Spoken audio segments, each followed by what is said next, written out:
সম্মানিত ভিউয়ার্স, আসসালামু আলাইকুম। আপনারা দেখছেন auto service academy YouTube channel. সাথে আছি আমি মোহাম্মদ আয়ুব মিস্ত্রি। তো বন্ধুরা, আজকে আসলে আপনাকে কি দেখাবো, ইতিমধ্যে ভিডিওর থাম্বনেলটি থেকে সবাই বুঝতে পেরেছেন, তাই না? আজকের ভিডিওতে আপনারা শিখতে পারবেন এরকম পাওয়ারফুল ব্যাটারি চার্জার, এরকম পাওয়ারফুল ব্যাটারির 4 ব্যাটারি চার্জার, এক ব্যাটারি চার্জারে রূপান্তরিত কীভাবে করবেন, সব কিছু আজকের এই ভিডিও শিখতে পারবেন। কি কি পার্টস লাগাতে হবে, কিভাবে কাজ করলে সম্পূর্ণ অটো কাজ করবে, সব কিছু শিখতে পারবেন। তো ভিডিওটা একটু লং হতে পারে, আপনাদের এখন যদি সময় না থাকে অবশ্যই আপনারা সময় বের করে সময় নিয়ন্ত্রণে এই ভিডিওটি দেখবেন। আমি আশাবাদী আপনাদের সময়টি বিফলে যাবে না, অবশ্যই উপকৃত হবে। তো বন্ধুরা, কাজটি শুরু করার আগে আপনাদের কাছে একটি রিকোয়েস্ট থাকবে, আমাদের চ্যানেলটি কিন্তু নতুন channel, auto service academy YouTube channel, এটা নতুন চ্যানেল। তো আমাদের এটা 1 নম্বর ভিডিও হচ্ছে, ঠিক আছে? এর আগে আমরা 0 নাম্বার একটি ভিডিও ছেড়েছি, সেটা হলো শর্ট ভিডিও, ঠিক আছে? তো শর্ট ভিডিও যেগুলো আমরা আপলোড করব, সেটা আমরা কোনো সিরিয়াল আর করব না। তো এই পাওয়ার ব্যাটারি চার্জার আমরা 15টি ভিডিও আপলোড করব, ঠিক আছে? আপনারা শুকনো ব্যাটারি চার্জারের যে কোনো সমস্যা যেন আপনারা সমাধান করতে পারেন, মানে আপনারা যেন কাজ করে খেতে পারেন, ঠিক আছে? সিরিয়াল অনুসারে আমরা নেক্সটে একটা করে ভিডিও আমরা আপলোড করব। অবশ্যই আমাদের চ্যানেলটি সাবস্ক্রাইব করবেন, লাইক কমেন্ট শেয়ার করবেন। তো আমরা চার্জারের 15টি ভিডিও আপলোড করার পরে আমরা কন্ট্রোলারের ভিডিওর পার্ট কয়টা করব সেটা আমরা তখন জানাবো। তারপরে মোটরের কয়েল ব্যান্ডিং কাজের ভিডিওর পার্ট কয়টা করব সেটা আমরা পরে জানাবো। তো আমি অত দূরে যাব না, দেরি না করে চলেন আমরা মূল কাজে চলে যাই। তো বন্ধুরা, আমরা ভিডিওটি ছোট করার জন্য কিছু কাজ আমরা এগিয়েছি। তো আমরা কভার থেকে মাদারবোর্ডটা কিন্তু বের করেছি, ঠিক আছে? আর পাওয়ার সেকশনে একটি ট্রানজিস্টর ছিল 2060, সেই ট্রানজিস্টরটা কিন্তু আমরা খুলেছি, দেখতে পাচ্ছেন। এই যে 2060 ট্রানজিস্টর, এটা আমরা খুলছি, আপনাদেরও খুলতে হবে। আর এখানে যে পাওয়ার আইসিটা আছে, ঠিক আছে, পাওয়ার আইসিটা 3842 থাকে, কিছু চার্জারে 3845ও থাকে, 3862ও থাকে। তো যেটাই থাক, যদি এসএমডি আকারের হয়ে থাকে তাহলে কিন্তু মাদারবোর্ডের নিচে থাকে পাওয়ার আইসিটা, আর যদি এরকম বড় হয়ে থাকে তাহলে কিন্তু উপরে থাকে। তো যাই হোক, আপনাদের দুটো পার্টস কিন্তু খুলতে হবে। চার্জারের ট্রানজিস্টর এবং পাওয়ার আইসি যদি ভালোও থাকে আপনাদের কিন্তু তারপরেও এই দুটো জিনিস খুলতে হবে, ঠিক আছে? তো 4 ব্যাটারি চার্জার যদি আমরা 1 ব্যাটারি চার্জারে রূপান্তরিত করি, অবশ্যই এরকম একটা কেলয় লাগবে, ঠিক আছে? কেলয় অথবা কেলি সার্কিট, যা যেটা চিনেন, এরকম একটা কেলয় সার্কিট লাগবে। দেখেন এখানে লেখা আছে কে এলয়, ঠিক আছে? তো দুটো জিনিস আপনারা অবশ্যই খুলে নেবেন। আর এখানে কিন্তু হাই ভোল্টেজ লাইনটা আমরা কেটে দিছি, দেখতে পাচ্ছেন। এই যে চপারের যে হাই ভোল্টেজ লাইনটা, এখানে কিন্তু আমরা তাতাল দিয়ে কেটে দিছি, ঠিক আছে? এই যে এটা লেখার হাই ভোল্টেজ লাইন চপারের, এটা লেখার এই মুরগের লাইনটা কিন্তু আমরা কেটে দিছি, ঠিক আছে? এই ডায়োড হয় কিন্তু এখানে একটা ডায়োড আছে হ্যারসিনের সাথে, এই চপারের লাইনটা ডাইরেক্ট ঢুকছে, ডায়োডের এই পিনটা ঢুকছে, এই যে ডায়োডের এই মুরগের পিনটা ঢুকছে, আর এই মুরগের পিনটা কিন্তু আউটপুট হয়ে এখানে ক্যাপাসিটারে কিন্তু পজিটিভে আসছে, যে ডিসি সেকশনের ক্যাপাসিটারে। তো যে লাইনটা, এই যে হ্যারসিনের সাথে যে ডায়োডটা দেখতে পাচ্ছেন না, ডায়োডের সাথে যে লাইনটা, সেই লাইনটা কিন্তু আপনি বিচ্ছিন্ন করে দিতে হবে। এটা হলো হাই ভোল্টেজ লাইন। তো কেলিটা লাগাতে হবে। এই যে সার্কিট থেকে যে আমরা ট্রানজিস্টরটা খুলছি না, এই যে মাদার পিনের সাথে লাগাতে হবে কেলির লাল তার, ঠিক আছে? আর কালো তারটা লাগাতে হবে এই যে ক্যাপাসিটার যে মাইনাস চিহ্ন, ঠিক আছে? এটা কিন্তু কালো প্রান্ত। তো কালোটা লাগাতে হবে ক্যাপাসিটারের কালো, আর লালটা লাগাতে হবে এই যে ট্রানজিস্টর যে আসলো মাদারবোর্ডের মাদার পিনটা লাগাতে হবে। তো মাদার পিনটার যে কোনো এক রাস্তাত কিন্তু আপনারা লাল তার লাগাতে পারবেন। আমি এটি লাগালেও হবে, এখানে লাগালেও হবে, এখানে লাগালেও কিন্তু হবে, ঠিক আছে?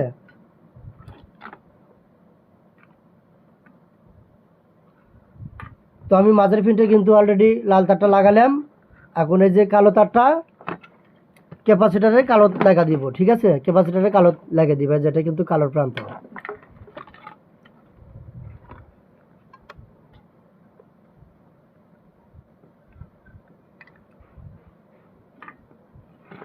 আর নীল তারটা কোথায় লাগাতে হবে, লাগালে কি হবে, সেটা অবশ্যই আমি একটু পরে বলবো।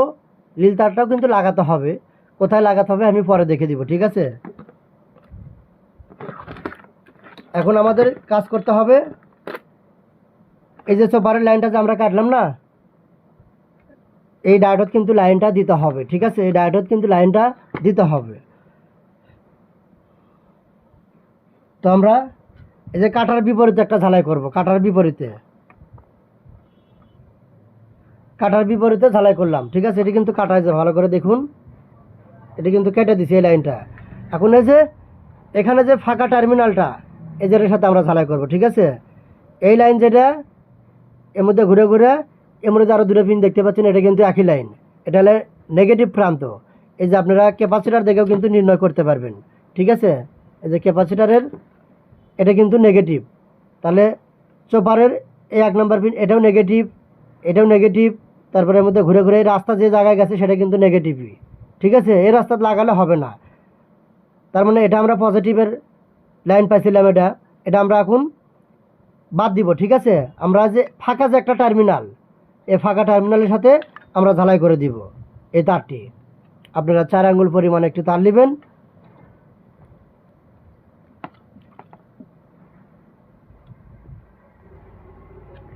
তো ঝালাইটা কিন্তু আমার করা শেষ, ঠিক আছে। এই যে দেখুন, আপনারা আমার থেকেও ভালো করে ঝালাই করার চেষ্টা করবেন, অবশ্যই সম্ভব। এই যে দেখুন, যাই হোক কতটুকু বুঝাতে পারতেছি আপনারা মেনে নিয়েন। এখন আমরা এই যে আউটপুটে ভোল্টেজ আমরা 20 করে আগে দেখব, ঠিক আছে। আপনারা যদি 14, 15, 16 ভোল্ট যদি করেন সেক্ষেত্রেও চার্জ হবে, কিন্তু ফুল চার্জ কিন্তু দেখাবে না, ঠিক আছে, ফুল চার্জ দেখাবে না। এবং চার্জত বাজালে যে সিগন্যালটা পরিবর্তন হয়, ভোল্টেজ যদি আপনারা 14, 15, 16 করেন সিগন্যালটা পরিবর্তন হবে না, প্লাসে ফ্যানটা কিন্তু ঘুরবে না। এখানে যে অটো টাইমার আইসিটা আছে, অটো টাইমার আইসির কিন্তু একটা নিয়ম আছে, ঠিক আছে। এই কাজ করে 20 ভোল্টের নিচে কিন্তু কাজ করে না, অটো কাজ করে না, ঠিক আছে। আপনারা 21, 22 ভোল্ট করে নেবেন, দরকার আগে 20 ভোল্ট করে দেখবেন, যদি চার্জিং জুল না ধরে আপনারা 2 ভোল্ট বাড়িয়ে দিবেন। তো এখন আমরা ভোল্টেজটি মাপতে দেখব, নীল তারটা আমরা কিন্তু পরে লাগাবো, দেখি আমরা কত ভোল্ট পাই। আর চার্জারের লাইট কিন্তু এসে গেছে, দেখতে পাচ্ছেন, এই যে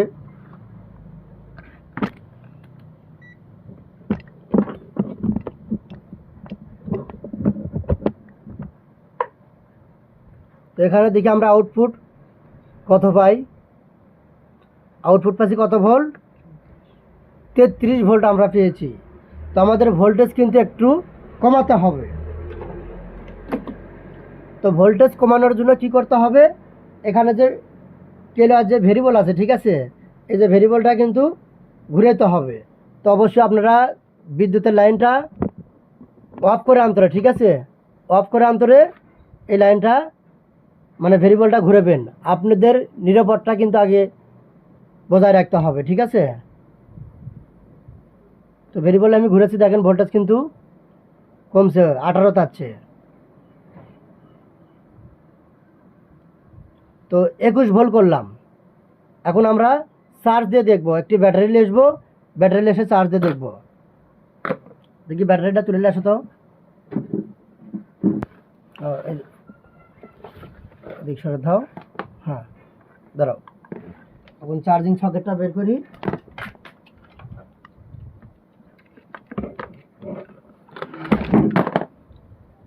এই যে চার্জিং সকেটটা আমি লাগাচ্ছি। দেখি দূরের সাথে ধরো, কারণ ধরবে না, সমস্যা নেই।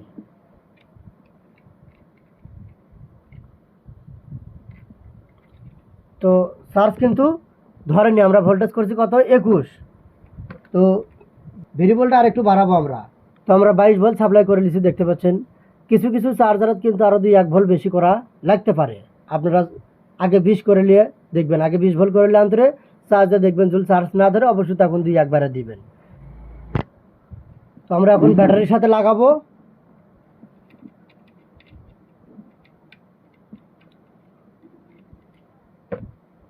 সম্পূর্ণ কিন্তু অটো কাজ করবে, ঠিক আছে। তো এখন কিন্তু ফ্যান ঘুরছে না, দেখতে পাচ্ছেন, ফ্যান কিন্তু ঘুরছে না। যখন আমরা চার্জার বাজাবো তখন ফ্যান ঘুরবে। আর এখানে কিন্তু বাতি কিন্তু চার্জার কোনটা বেরোচ্ছে দেখুন, এখানে চার্জার কিন্তু এখন সবুজ বাতি জ্বলিচ্ছে, দেখতে পাচ্ছেন সবুজ বাতি নীল বাতি যেটাই বলেন। এখন আমরা এখানে লাগিয়ে দিলে পারে লাল বাতিটা জ্বলবে, যখন চার্জ হবে তখন লাল বাতি জ্বলবে, প্লাস ফ্যানটা কিন্তু তখন ঘুরবে। লাল বাতি জ্বললে কিন্তু আপনার ফ্যানটা কিন্তু ঘুরবে, ঠিক আছে। এই যে দেখতে পাচ্ছেন লাল বাতি কিন্তু জ্বলছে, এখন কিন্তু চার্জ হচ্ছে। এই যে দেখতে পাচ্ছেন লাল বাতি জ্বলছে, আছে ফ্যান ঘুরছে, দেখেন।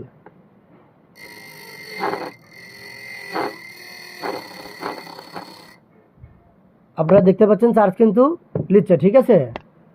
তো এখন আরেকটি কাজ আপনাদের করতে হবে। আমি চার্জারের লাইনটা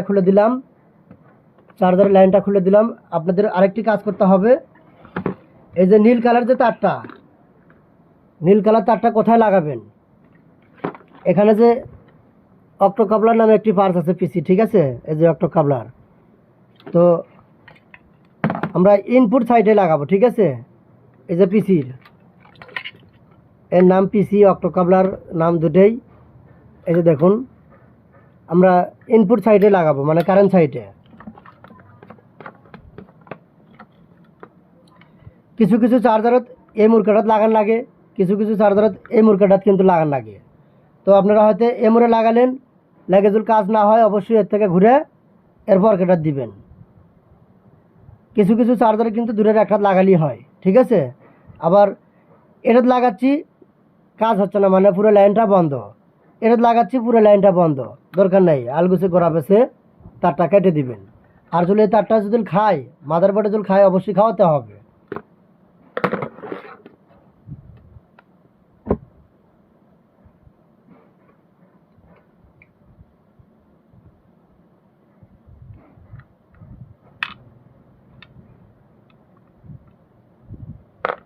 এই যে পিসির কিন্তু আমরা এই পিনটা আগে লাগাবো, এই পিনটা লাগিয়ে যদি কাজ না হয় অবশ্যই আমরা তার পরবর্তী দিব।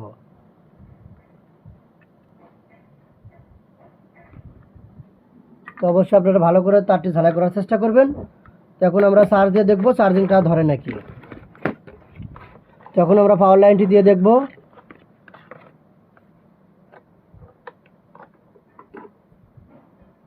তো দেখতে পাচ্ছেন চার্জিং কিন্তু ধরছে, লাল বাতি সহ আছে। এই যে ফ্যান ঘুরতেছে, আর এই যে চার্জিং থেকে খুলে দিলে একটার চার্জিং থেকে খুলে দিলে খালি নীল বাতি জ্বলবে। এই যে দেখুন লাল বাতি এখন নাই, ফ্যানও কিন্তু এখন বন্ধ, ঠিক আছে। এই যে দেখুন আবার এখানে ধরবো, এই যে লাল বাতি আসলো, ফ্যানটাও কিন্তু চালু হলো। তো আমাদের কাজটি ইনশাল্লাহ হয়েছে। আমি পাওয়ার লাইনটা খুলে দিলাম।